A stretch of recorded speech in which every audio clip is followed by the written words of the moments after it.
questo freddo difficilmente lo dimenticherò. Sul serio, fa freddo oggi. Nel libro c'è anche una sezione di poesie dal titolo Scritte da lui per me. E quindi io ho impersonificato una persona, lì ho estrapolato dal Cantico dei Cantici, ho estrapolato la persona che mi dedica quei pensieri. L'amato e l'amata. Molti hanno scritto del Cantico dei Cantici, anche riscrivendolo. Io mi metto tra i molti.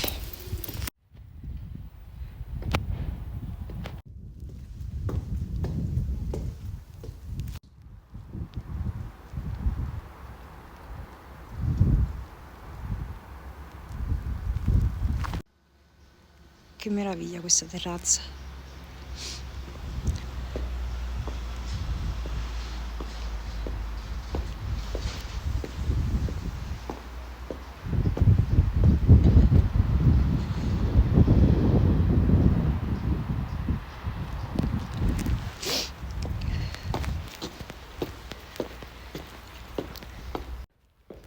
Chiaramente questo libro è salentino e anche salentino, quindi avremo modo di presentarlo, spero, con Giampaolo Mastropasqua, Pasquale Italiano, con l'editore stesso, Stefano Donno.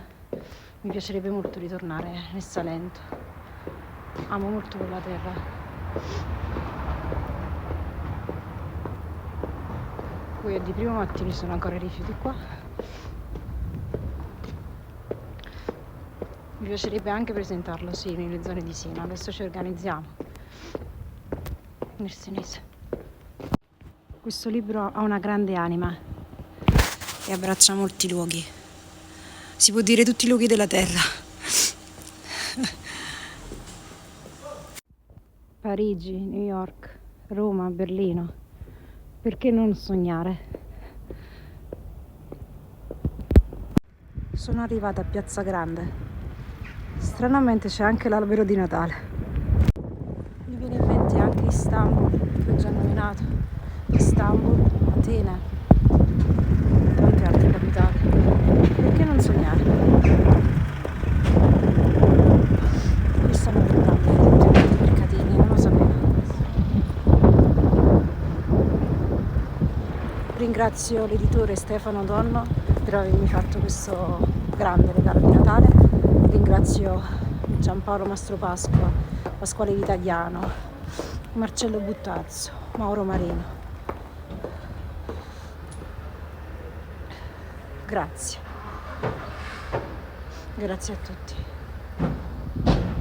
Mi avete fatto un bellissimo regalo di Natale. Vi lascio perché ho la batteria scarica.